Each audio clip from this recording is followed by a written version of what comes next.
Good morning. Well, they say the book of Revelation is a very confusing book.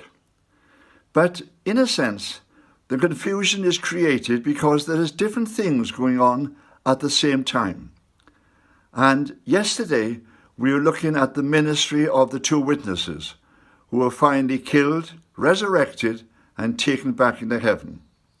And yesterday as well, we were looking at the opening of the seals. First of all, of course, the seal of the Antichrist had been opened.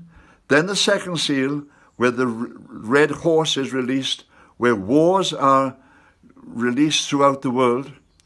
Then came the next seal, which showed that, in fact, commerce was breaking down throughout the world.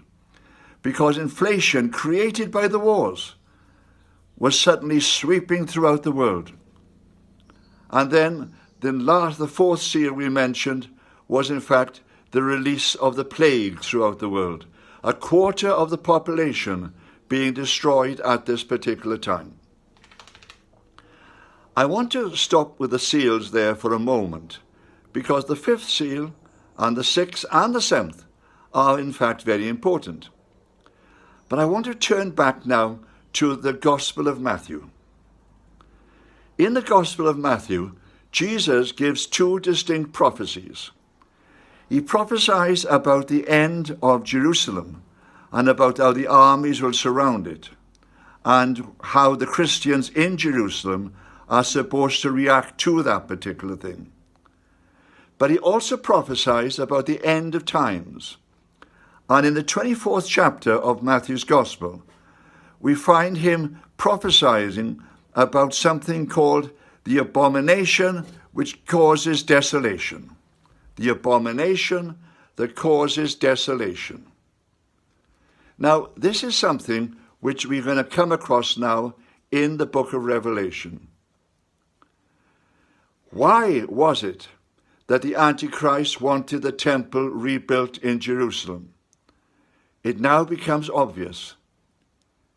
Because when the temple was set up, after the death of these witnesses, suddenly he is the one who comes to the temple and sets himself up in the temple and declares himself to be the Mashiach, declares himself to be the Messiah, and declares himself to be God incarnate, and demands that people should worship him.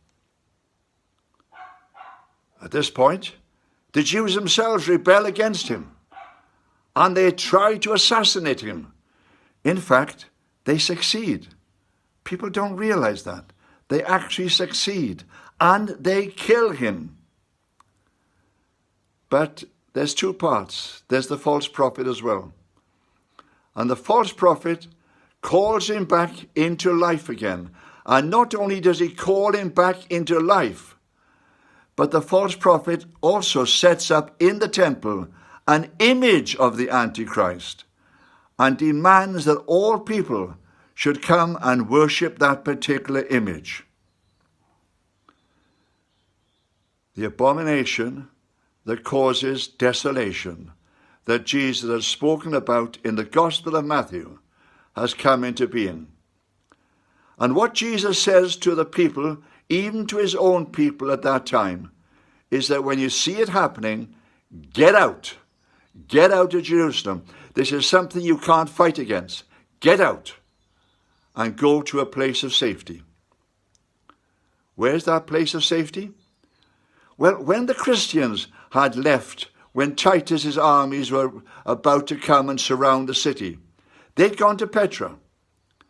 And many believe that at this particular time as well, the Jews who are in Jerusalem and in Israel, who are realizing now that the building of the temple was a mistake, who do not want to submit to the Antichrist and do not want to accept him as Messiah and do not want to worship him, then they too will get out.